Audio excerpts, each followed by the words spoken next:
isang di malilimutang paglalakbay ang nag-aantay sa ating moto adventure kung saan tayo ay nag-loop para maikot ang Mayon Volcano. Kasama na dyan ang ating pamasyal sa ilan sa mga kilalang attraction na nakapalibot sa bulkan gaya ng Abbot Hill na may napakagandang tanawin, Mayon Skyline na sobrang napakalapit na sa bulkan at Ako Bicol Marker na matatagpuan sa lungsod ng Legazpi. Let's go! Day 3, balik tayo sa Kamalig Bypass Road. Tignan natin kung makikita na natin ang Mayon sa view from Kamalig Road. Kahapon, pagpunta natin doon, makulimlim, maulap, at di katagalan ay bumuhos na ng malakas yung ulan. So mission fail tayong makita ang Mayon sa Kamalig kahapon. Ngayon, medyo sumisikat yung araw at ayan, dito sa part nakikita naman si Mayon, though medyo natatakpan. Pero tingnan natin sa anggulo sa may bandang Kamalig if maganda yung view. Kumakapal na ulit yung ulap pero may sikat pa naman yung araw.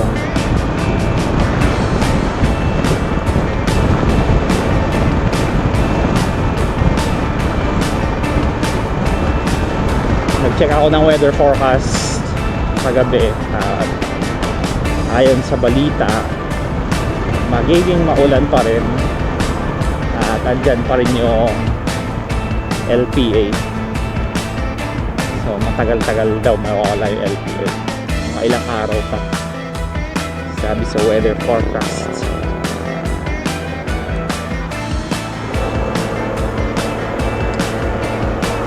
Ayun na nga, mission failed tayo sa Kamalig Bypass Road.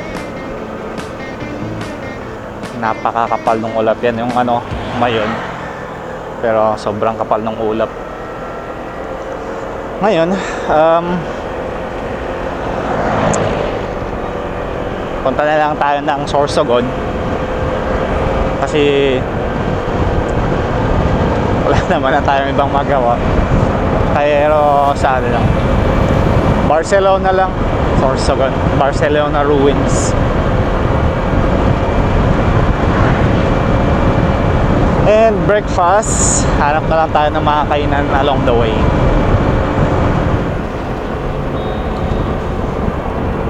Time check 7:08 at nandito pa lang tayo sa Daraga Bypass Road. At ito pala last day natin dito sa Bicol. Bukas Monday, balik na tayo sa ating realidad.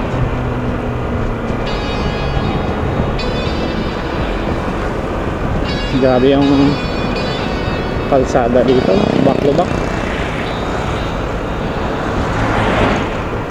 Maalala ko dati, unang punta natin ng Sorsogon 2 years ago. Napakaganda pa dati ng kalsada dun eh. Wala akong matandaan na sira-sira.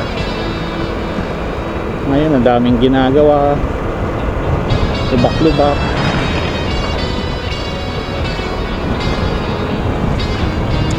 Ngayon, napakakapal ng ulap. Parang umuulan pa nga doon.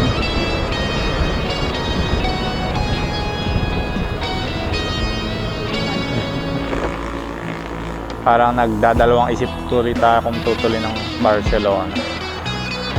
Kahapon pa tayo nauulanan. Gawin na lang natin, abutin na lang natin yung boundary.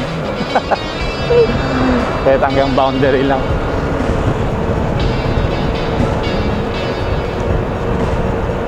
Ito, boundary na. Sorsogon. Pero yun ang ulap, oh. Ay, naka-raincoat yung mga tao. Ayan, no, naka-raincoat sila. It's a sign. Oo nga. Ayan, nararamdaman ko din pumapatak na. Ay, naka-raincoat na silang lahat na. U-turn na tayo, pero din tayo U-turn sa kita. Hindi na kailangan ng weather forecast. Ayan, ayan, palapit na rin yung ulap kasi.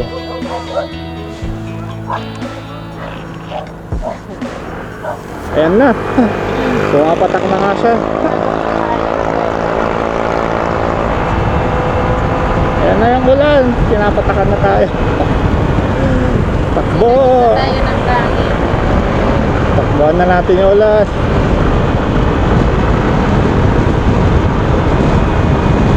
Mababasa na yung helmet ko. Ayun yung mayon. Bakit ang lahat na kayo?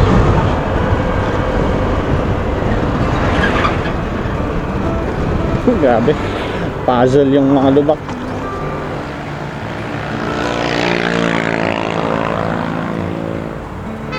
Ayan, 30 minutes.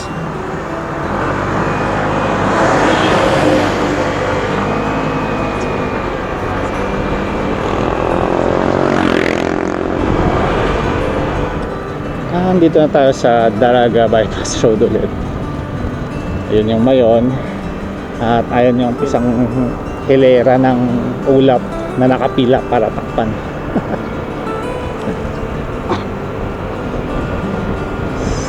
6 minutes, andun na tayo sa Kitwinan. Hindi ko alam kung nasasabi ko yun na maandun sa Kitwinan o Kitinian Hill.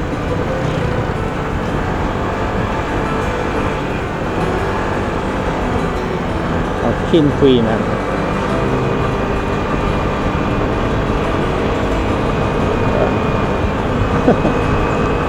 Mga nakaraan 2 araw, naulanan tayo mula biyaheng parating pa lang ng Bicol. Nasa Camsor pa lang, naabutan na tayo ng ulan.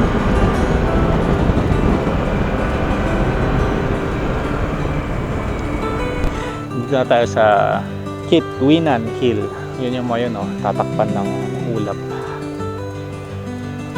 at dagat. Doon sa baba yung ano ba yan? Park na pwedeng pag-campingan. Diyan tayo nag-camping last time.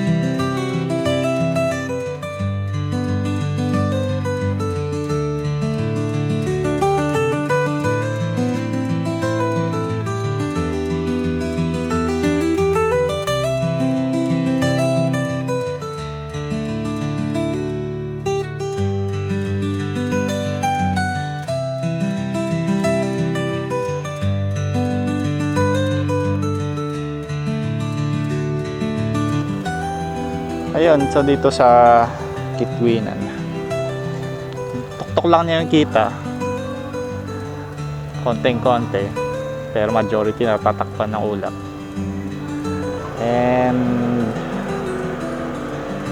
ayun, kita yung dagat dito, minima yun. Maganda pa rin naman dito kahit hindi nakita ng buo yung mayon.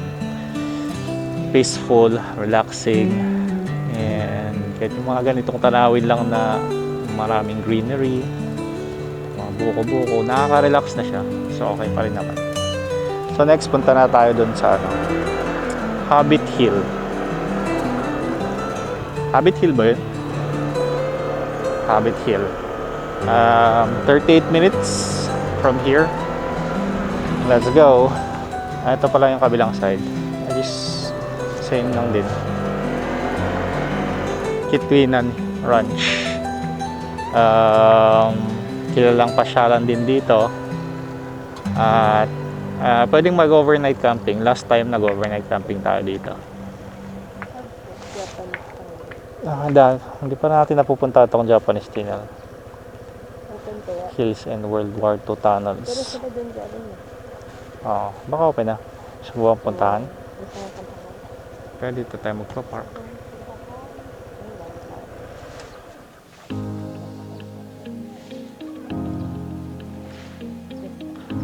Ngayon lang natin nakita yung Japanese tunnel, so try natin puntahan.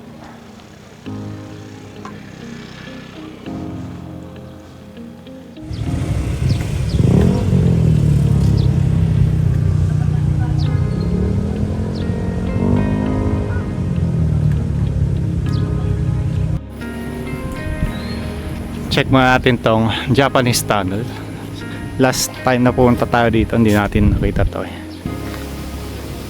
Gloomy weather. Ang galing mo ba? Detailed yung mukha nila oh.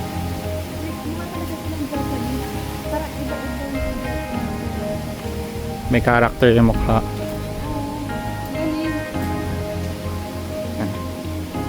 Sobrang na-amaze ako. Alright, andito tayo sa Japanese tunnel pero wala pa daw si Kuya Guide. At di alam po anong oras pa darating, kaya baka next time na lang natin siya balikan. Tuloy na muna tayo sa sa Hobbit Hill at maghanap ng kakainan kasi 8:30, 8:40 na rin pero hindi pa tayo kumakain. Let's go, maya na lang.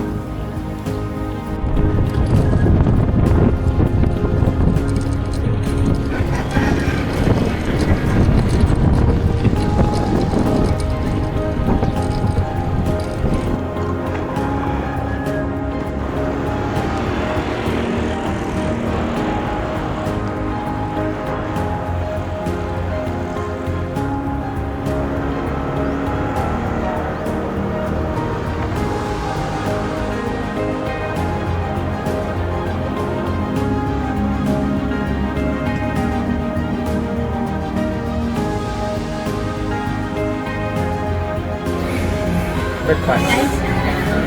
Breakfast.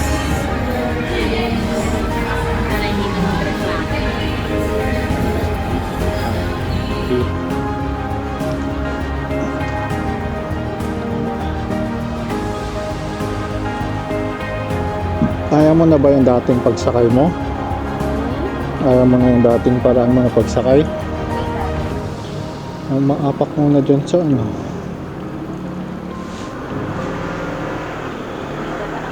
Oo. Eh, natikip kasi yung ano eh, takba.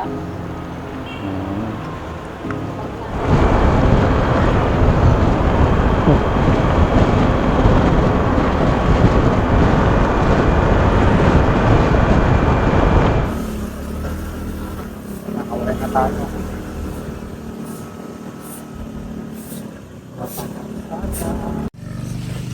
Magbabayad na po. Sa entrance sa taas sa babae. Parking po, mami.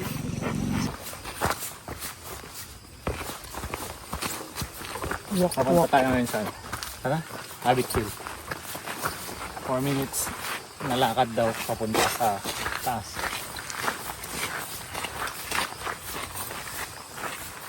Nakatapos lang umulan. Ulit. Pwede mag-camping dito. Sa ano lang yan? Sa Maynila lang yun. Lahat ng may damong campsite. Ito yung kalsada kung nakabagta pala sa baba.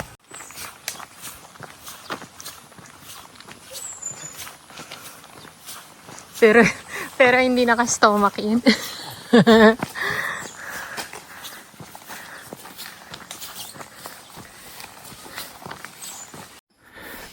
So ito, Hobbit Hill after few minutes ng nakaran at paahon sa Hobbit Hill.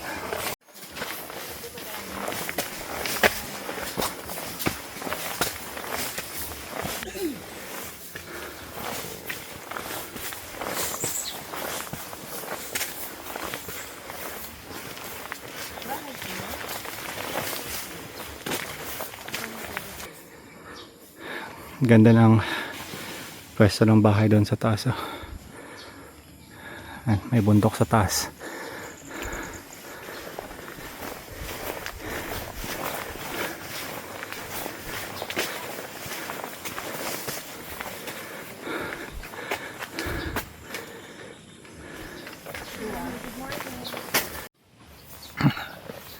Mount Masaraga.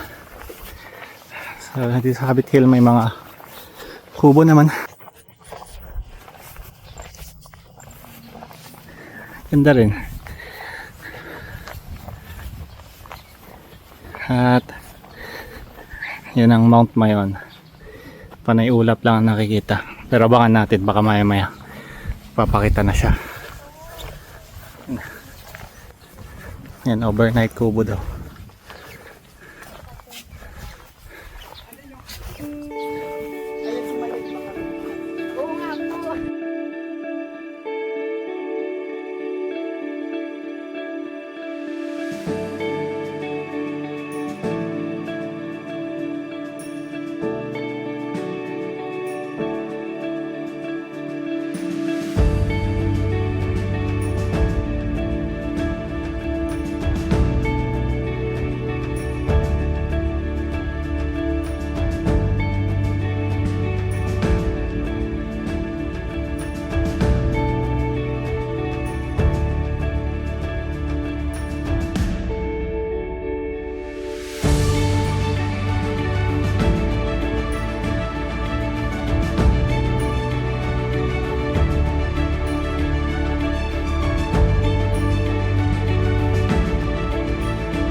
Right. Baba na tayo. Bye-bye Mayon kahit di ka nagpakita. Ang ganda rin dito sa Habit Hill. Dito sana sa Bilog. Ang ganda ng view ng Mayon. Yan ang saktong-sakto dito. Kung kita lang yung Mayon, ganyan siya. Kakatapos lang natin pasyalan ang Habit Hill. Maganda naman. Lalo na pag kita yung Mayon. Pero maybe next time. And ayun, pwede siyang ilagay sa babalikan bucket list. So, abangan dun, napag-isip-isip namin na what if Mayon loop na lang.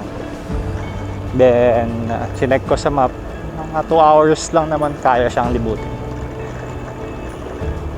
I mean, at least from here, pag itutuloy namin yung portion ng Mayon na hindi pa namin napupuntahan, or para makompleto yung ikot natin, 1 hour and 50 minutes, which is kayang-kaya.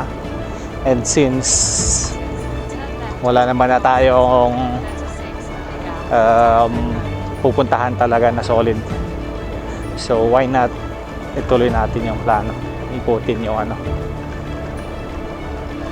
the rest of the other side ng Mayon para makita natin 360. Alright, so let's go. Alright, so next destination pala natin is Mayon Skyline, and 16 minutes na lang andun na tayo. Ayun, oh. Medyo kita na talaga mo yun.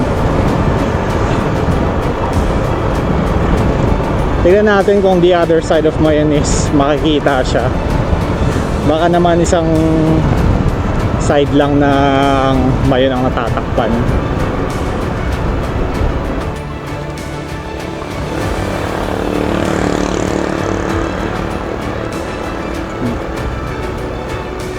Yan ang Mayon, oh.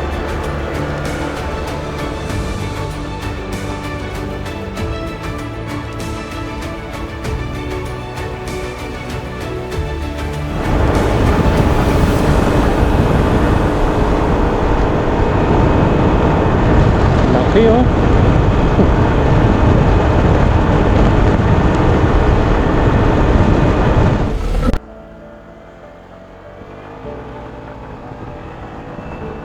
Ayun. Oh, may mga bonsai. May mga motor dito sa taas eh.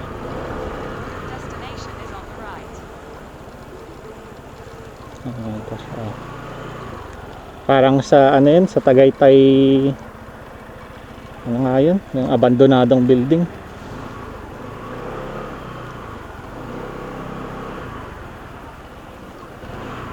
Yun, ang view.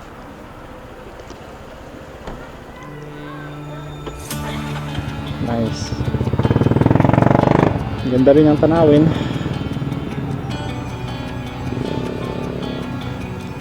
Ang Mayon nandun sa likod. So, dito tayo ngayon sa Mayon Skyline. So, dati pala tong hotel and convention center. Pero, sarado. Ayun yung Mayon.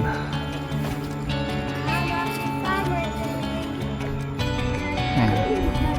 Yung harap na view deck. If hindi ako nagkakamali, doon banda tayo kanina sa may Hobbit Hill.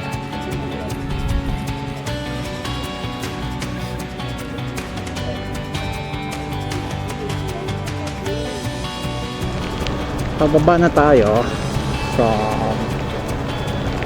Mayon Skyline. And ito na nga yung ulan. Raincoat gaining ulit. Lakas pa ng buhos ng ulan.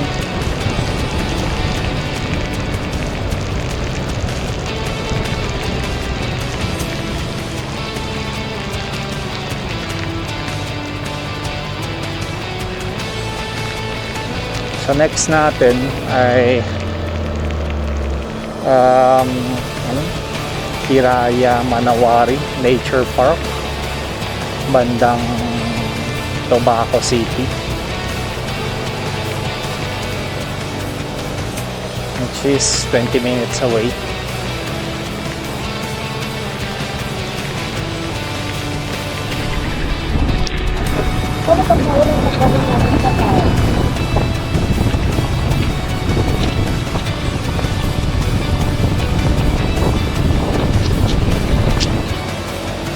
Piraya Manawari Nature Park. May CR ba dito?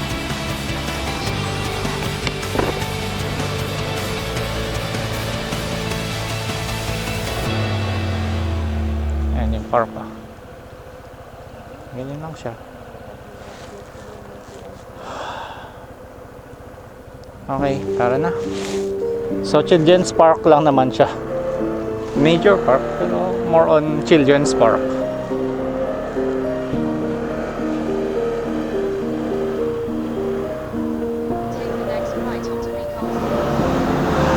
Ayun na, sana.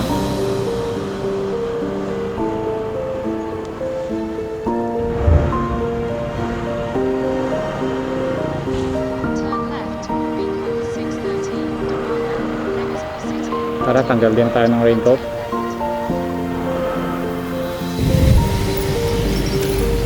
Dito na tayo sa Tobaco. Sorry.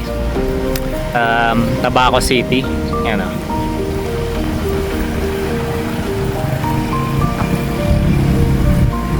Tabaco City sa may St. John the Baptist Church.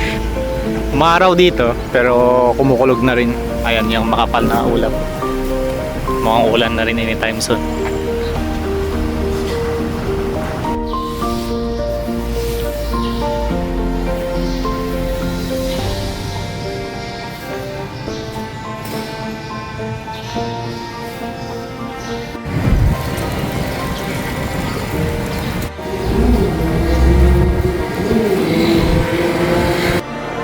Alright. Tuloy ang biyahe. Next stop. Ako Bicol. Which is Legazpi na. Diba Easter? Malakas ang ulan. Parang ganito yung ano eh, Marinduque loop natin. Buong biyahe bumabagsak ang ulan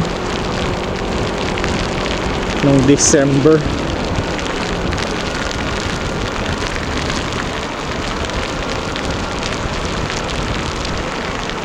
Lunchtime muna.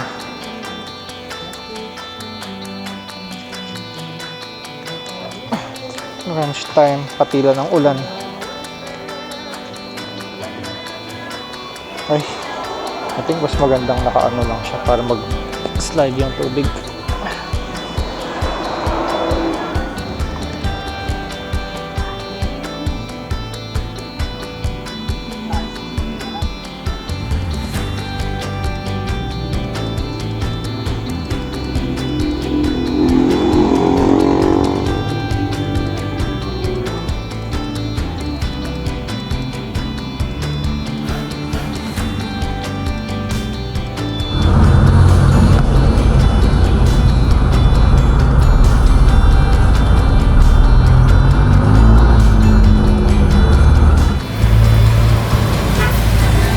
Lunchtime. 15 minutes patungo sa Ako Bicol marker. Yun yung mayon sa kanan natin. Punong-puno na ng ulap at umuulan pa rin.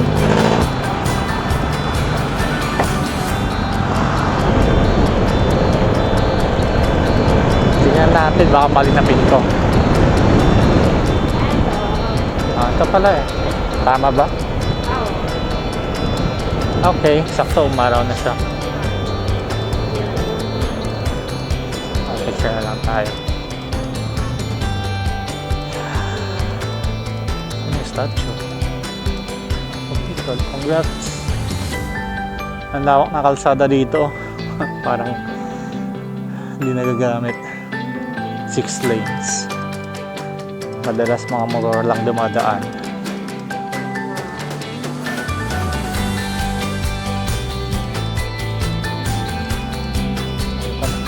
Ano? Takpan yung Ako Bicol.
Dito na tayo sa accommodation. Kakabalik na natin. And yun nga, successful naman yung naging Mayon Loop natin. And yung Mayon Loop natin, naging unexpected lang siya na activity ngayong araw. So nung nasa Habit Hill tayo, doon natin na plano na mag Mayon Loop. Kita kasi natin yung oras, mag-alas 12 pa lang yun. So masyadong maaga pa and wala naman na tayong gagawin. So yun lang. This is it, our last day. Balik na tayo sa realidad. At siguro another 13 to 14 hours, baka 15 pa. I mean, nung pagdating natin, medyo naghabol tayo ng oras eh. Kasi gagabihin na tayo. Take time tayo sa pag-uwi, so baka mas tatagalin tayo. So let's go home. Doon yung Mayon, hindi nakita. Dito tayo sa sikat na 7-Eleven kung saan yung view niya is Mayon sa likod. Pero sa huling pagkakataon na bago tayo malis, wala pa rin yung Mayon. Okay lang yan. Marami pa naman next time. So tara, tuloy ang biyahe. Hindi pa rin natin nakita yung Mount Mayon sa may 7-Eleven. Pero marami pa naman tayong pagkakataon na darating para mabalikan niya ang 7-Eleven. At sana sa mga susunod na pagbalik natin ay makita na natin ang Mount Mayon dyan sa 7-Eleven. At sa Kamalig Road din pala, hindi natin nakita doon. So ayun, hanggang dito na lang muna tayo. At umabot ka sa point ng video na to, salamat sa pagsama sa ating pamasyal sa Mayon, sa ating moto adventure sa Mayon. Hanggang sa muli. And if hindi ka pa nakapag-like, subscribe, please pa-like and subscribe at share na rin.